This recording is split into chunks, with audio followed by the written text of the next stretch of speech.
avant toute chose, j'aimerais vous remercier pour votre présence en ce jour qui démontre l'intérêt que vous portez à la coopération entre le Burkina Faso et le Bénin en matière de logistique et d'approvisionnement en hydrocarbures. Le lancement de la construction de ce nouveau dépôt pétrolier marque en effet une étape nouvelle, à la fois pour le Burkina et la Sonabie, et pour le Bénin et le port de Cotonou. En effet, jusqu'à ce jour, le Burkina a toujours été dépendant du bon vouloir d'acteurs privés pour le stockage et l'approvisionnement de ces hydrocarbures. C'est une réelle fierté pour le groupe Octogone et moi-même d'annoncer à M. Nazer Paré, président du conseil d'administration de la Sonabie, et à mon cher ami, M. Nakro Gambetta Aboubakar, le directeur général de la Sonabie, que dans quelques mois à peine, la Sonabie bénéficiera enfin d'un outil qui lui sera dédié et dont les objectifs sont l'intégration de l'autonomie de stockage et de la sécurisation énergétique dans la stratégie des approvisionnements en produits pétroliers du Burkina Faso et des pays de l'Afrique subsaharienne en général. Ce qui explique d'ailleurs la présence de mon cher ami, M. Koulibaly, de la Direction nationale des produits pétroliers de Guinée-Conakry ici. Parce que le problème de l'énergie, c'est un problème global. Le problème de sécurisation de stockage est un problème global à l'Afrique. Le pari d'Octogone est que ce rôle se renforcera dans le futur. Et par conséquent, sachez que nous entendons investir encore plus sur le port de Cotonou et d'autres projets similaires dans la sous-région dans les mois et années à venir. Et comme vous le savez certainement, Octogone s'était engagé depuis le départ du projet du dépôt à mettre en place un financement autonome et sans recours aux fonds publics. Ce défi fut relevé grâce à l'implication du groupe SOCAR, la société pétrolière d'État d'Azerbaïdjan, dont les représentants nous font l'honneur d'être présents ici. Il est à souligner qu'il s'agit du premier investissement réalisé par le groupe SOCAR sur le continent africain. Et nous sommes fiers d'avoir réussi à les convaincre de le faire à Cotonou, au Bénin, pour le Burkina Faso, et dans le cadre d'un partenariat avec la Sonabie et Octogone. Bien entendu, l'argent étant le nerf de la guerre, tout ceci n'eût été possible non plus sans le financement de la Société Générale du Bénin, que nous remercions chaleureusement pour sa confiance et sa contribution. La participation de la Société Générale dans le projet démontre à nouveau la détermination de la banque à soutenir les initiatives des entrepreneurs béninois, y compris lorsqu'il s'agit de projets exigeants et complexes comme celui-ci. En conclusion, mesdames et messieurs, nous sommes heureux de partager avec vous l'annonce effective du partenariat tripartite entre la Sonabie du Burkina Faso, la SOCAR de l'État d'Azerbaïdjan et Octogone Trading de la République du Bénin. Ce qui prouve que l'intégration et la coopération sud-sud peuvent se mettre au service de nos États dans l'intérêt du développement économique de nos pays. Nous vous remercions à nouveau pour votre présence et l'intérêt que vous portez à ce projet. Nous comptons d'ores et déjà sur votre présence future pour la cérémonie du lancement des travaux au port de Cotonou dans un mois au plus tard. Le Burkina Faso, qui est un pays se situé à environ 1000 km de la première côte, a choisi de mettre sa confiance en la Société nationale burkinabé d'hydrocarbures, Sonabi, pour assurer son approvisionnement en produits de qualité et avec régularité. La Sonabi, depuis 30 ans, mène de façon quotidienne ce combat devant une population alerte, vigilante et dont le refus d'une rupture d'approvisionnement ne se négocie pas. Nous l'avons bien compris et nous développons des initiatives pour minimiser le risque d'une telle situation.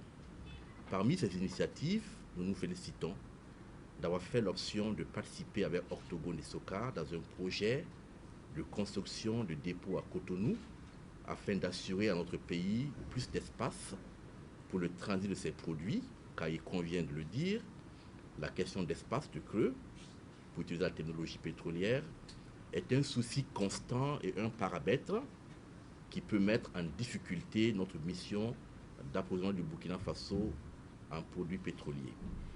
Nous sommes heureux de signer aujourd'hui ce pas d'actionnariat après un si long chemin de discussion et d'échange et de confirmer ainsi notre relation de confiance avec Octogone dans le cadre d'un dépôt d'hydrocarbures sur la côte ouest africaine, avec Octogone qui a su nous convaincre par sa constance, sa persévérance, son professionnalisme et sa crédibilité. Entré de façon timide dans notre approvisionnement, nous laissant à l'époque des brises de doute sur le visage, nous avons vite compris que cette entreprise n'était pas venue en tourisme et comme pour nous convaincre définitivement de son agressivité commerciale et de sa qualité d'homme de Porto-Novo, il a été en 2013 le plus grand fournisseur du Burkina Faso en produits pétroliers. Nous savons donc avec qui nous nous engageons. Nous savons son élan panafricaniste et son respect du concurrent. Avec cette belle expression, il y a de la place pour tout le monde qui lui revient spontanément quand la question est abordée. Je parle là de concurrence car la SONABI, en relation avec l'obligation de transparence et des résultats qui lui est imposée à juste titre par les autorités et par les populations burkinabées à qui elle appartient en tant que société d'État, prône le jeu de la concurrence et de la diversification pour minimiser les risques de dépendance du Burkina Faso et maximiser la probabilité d'efficacité et d'efficience et par effet induit de performance. Merci à SOCAR pour ce bras amical de confiance depuis la contrée lointaine. Merci à la Société Générale pour l'accompagnement et la confiance à nous placer. Merci à l'État du Bénin pour cette ouverture et toutes les facilités qu'il lui plaira d'accorder à ce projet. Projet à la fois un exemple de coopération publique-privée au-delà des frontières nationales et d'un exemple de coopération internationale en mettant en partie prenante et intéressée le Bénin, la République d'Azerbaïdjan, la France à travers la Société Générale, le Burkina Faso à travers la SONABI et le Sénégal qui intervient dans la construction à travers donc une de ces entreprises. Merci donc à tous, merci au port autonome de Cotonou pour tout le soutien et toute l'implication. Que Dieu bénisse nos nations et nos projets pour le bonheur de nos peuples. Je vous remercie. Nous sommes fiers aujourd'hui de pouvoir participer à cette aventure aux côtés de nos partenaires, la SONABI et Octogone Trading, à ce projet de construction de terminal. Ce projet est pour nous d'autant plus symbolique qu'il représente un premier investissement sur le continent africain. C'est un premier pas dans le cadre d'une stratégie commerciale ambitieuse que nous avons pour la région de l'Afrique de l'Ouest, et tout particulièrement au Bénin, notre pays d'accueil et porte stratégique d'entrée vers le marché de la sous-région. SOCAR est un groupe de 60 000 employés qui, en 20 ans, a su prendre le contrôle de ses ressources énergétiques, de l'exploration-production, au raffinage et à la distribution des produits finis. Le groupe produit environ 800 000 barils par jour qui sont acheminés par pipeline en mer Méditerranée. Et nous disposons également de raffineries en Azerbaïdjan, mais également nous sommes en train d'en construire une en Turquie pour renforcer notre présence sur le marché régional. Nous avons également un réseau de stations-service en Azerbaïdjan, mais également dans les pays voisins et également en Europe. Le choix de nos partenaires a été d'ailleurs décisif dans notre décision d'investir dans ce projet. pourquoi ce projet? Le professionnalisme et l'expérience que la Sonabi et Octogone ont en la matière dans la région nous ont en effet apporté tout le confort nécessaire dont on a besoin lorsqu'on investit pour la première fois dans un environnement nouveau. Et nous espérons que cet investissement sera le début d'une longue série afin que le groupe devienne un acteur majeur dans le domaine en Afrique de l'Ouest. Et il ne fait aucun doute pour nous que ce projet servira d'exemple dans la région et nous espérons être en mesure de pouvoir le reproduire avec nos partenaires étatiques dans d'autres pays de la sous-région.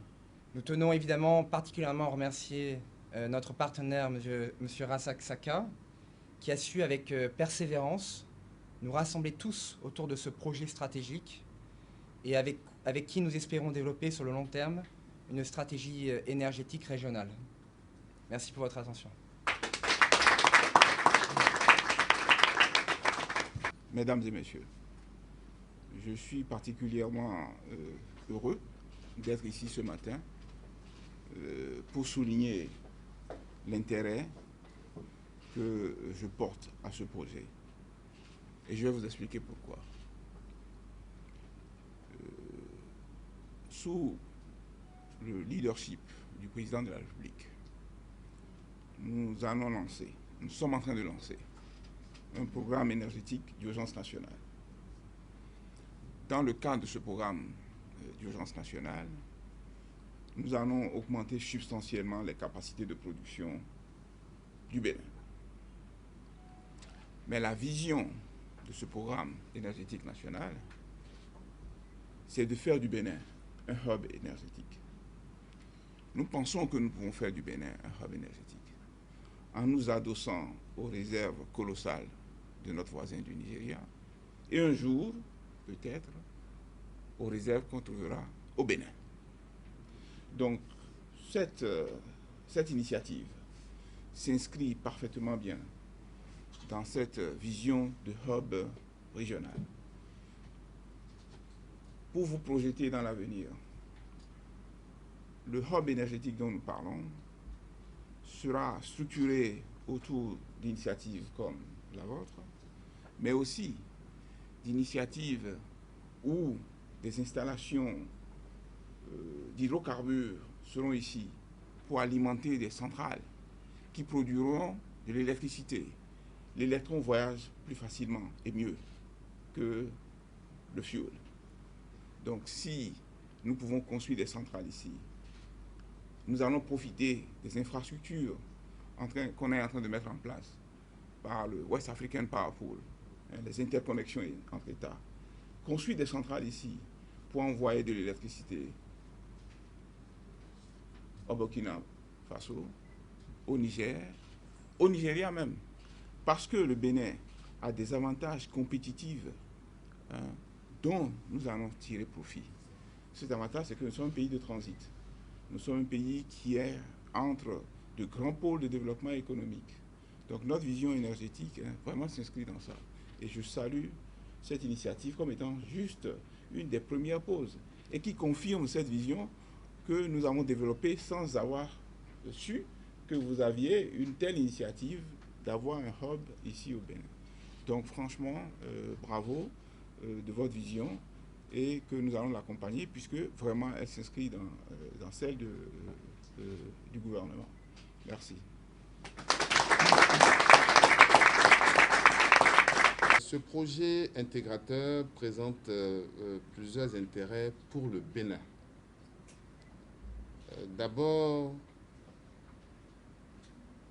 le renforcement de la place du Bénin en tant que pays de transit, comme l'a souligné tout à l'heure Monsieur le ministre, pour créer ce hub régional. Je suis fier aujourd'hui d'avoir à nos côtés Monsieur le ministre qui vient d'expliquer la vision du gouvernement de mon pays et qui cadre parfaitement avec la vision de la sécurisation énergétique du futur. Ce projet présente un avantage économique majeur.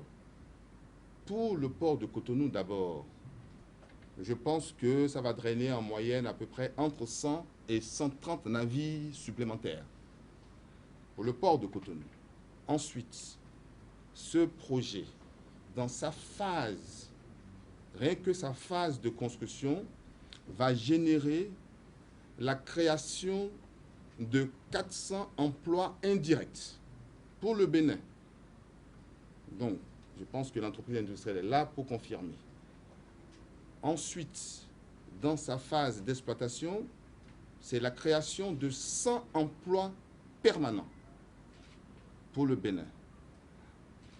Et aussi, enfin, en termes de retombées financières pour l'économie béninoise, en dehors des taxes que nous allons payer régulièrement en tant que société basée au Bénin, il y aura environ en moyenne 2 milliards de redevances annuelles pour le port de Cotonou. Voilà ce que ce projet peut apporter économiquement pour le Bénin. Ensuite, en dehors de l'aspect économique, ce dépôt est une opportunité pour le Bénin. Ce dépôt peut servir de dépôt relais pour aussi le stockage au Bénin. Donc, quand on met tout ceci bout à bout, ça valait la peine de se battre pour amener ce projet au port autonome de Cotonou. Je vais mettre l'accent sur la sécurité qu'on a mis sur le dépôt, parce que quand on parle de dépôt d'hydrocarbures, c'est quand même la sécurité qui est le nerf de la guerre. Donc, comme je vous l'ai dit, tous ces réservoirs seront équipés de jaugeurs qui te permettent de connaître les niveaux bas, c'est des jaugeurs électroniques. Il y a une alarme niveau haut, anti-débordement, pour que si on remplit les réservoirs, pour que ça ne puisse pas déborder. Et tous ces signaux sont envoyés dans le local administratif, dans la salle d'exploitation, où l'exploitant visualise l'intérieur de ces réservoirs. C'est ce qui se fait le mieux actuellement. Vous avez tout, et que la sécurité majeure, c'est qu'à l'intérieur du dépôt, on ne peut pas démonter. Toutes les pompes sont commandées par automate programmable. Donc, si toutes les sécurités ne sont pas remplies, la pompe ne peut pas démarrer. L'automate, dès qu'il sent qu'il y a une fuite d'hydrocarbures ou bien qu'il n'y a pas une bonne mise à la terre, les pompes ne peuvent pas démarrer. Donc, c'est la sécurité qu'on a mis. Ça, c'est une chose pour venir sur la sphère. En général, vous voyez que les sphères aériennes qui sont à prospérer. Si vous voyez sur les côtes français actuellement, si ça dépasse 2000 tonnes, toutes ces sphères sont sous talus. C'est ce que nous allons faire ici. On va faire une sphère sous talus, où la zone de sécurité elle est nulle. Et c'est ça, c'est pour ça qu'on a pu l'insérer. Si vous voyez qu'il y a la sphère d'Orix qui n'est pas loin, mais elle est aérienne nue. Mais nous, on va le mettre dans du béton. Je vous ai montré une photo où vous verrez la sphère, elle est sous du béton et la visite se fera en bas. Vous voyez, on a une découpe. Vous voyez, la boule est à l'intérieur du béton et toutes les visites, voilà la chambre de visite où on aura nos pompes, tout ce qui est piping pour les sortir. Voilà. Donc la deuxième chose, c'était parler peut-être de la protection incendie. On a une bonne protection incendie et je crois que le port est en train de faire un maillage de tous les dépôts et prendre l'eau de mer en supplément pour si jamais il y a un sinistre qu'on puisse démarrer, qu'on puisse utiliser aussi l'eau de mer. Nous, on a un réservoir d'incendie d'une capacité de 2000 m3 calculée. Les réservoirs seront équipés de couronnes d'arrosage et d'injection de mousse à l'intérieur des réservoirs si un foyer se prononçait à l'intérieur des réservoirs. Donc les calculs vont faire qu'on va mettre 2 boîtes à mousse sur chaque réservoir, plus la couronne de refroidissement, plus on aura positionné des poteaux incendie le lot du dépôt qui sera déterminé par le plan d'opération interne qui se fera au cours du chantier.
Distingués invités, c'est un honneur pour nous, Port Autonome de Cotonou, d'assister à cet événement aussi important. Avant toute chose, je présente les excuses du directeur général et du directeur général adjoint qui sont absents, mais nous sommes représentés ici en leur lieu et place. L'événement qui nous réunit ce matin est l'acte qui vient d'être posé en signant la cérémonie de la signature du pacte d'actionnaires au capital de la société Octogone, un acte important pour l'économie béninoise d'abord, parce que j'ai écouté tout à l'heure le montant de l'investissement, ça fait quand même 16 milliards, c'est pas 16 millions, c'est un investissement lourd pour l'économie béninoise. Et le port autonome de Cotonou se réjouit de cet investissement parce que ça va augmenter notre trafic.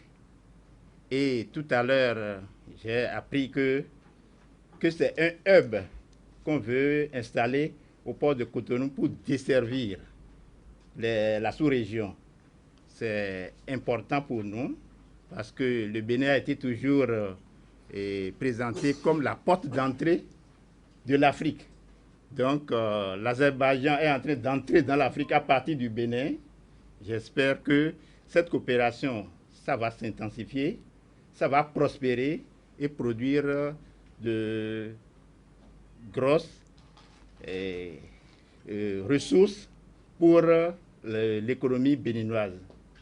Je vous remercie, je souhaite plein succès à ce grand projet et je suis encore très heureux de savoir que ça ne commencera que dans un mois. Donc nous sommes pressés d'accueillir les techniciens au port de Cotonou pour que le travail démarre et que nous nous retrouvions, que ce soit ici ou bien ailleurs, pour inaugurer ce géant de l'Afrique de l'Ouest. Je vous remercie. Des hommes se lèvent pour faire avancer, voilà, pour faire avancer leur pays, pour faire avancer le Bénin, pour faire avancer le Burkina, pour faire avancer bientôt la Guinée, pour faire avancer le Sénégal. Et c'est la vocation de la Société Générale que d'être au service des initiatives des entrepreneurs locaux. Donc nous n'avons pas attiré la couverture à nous, nous sommes derrière.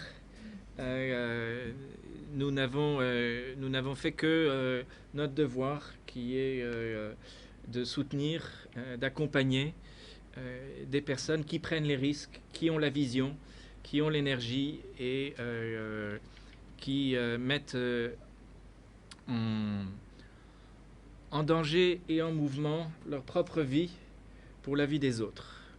Et donc je voulais simplement, puisque j'ai droit à un mot, ce mot c'est merci et bravo.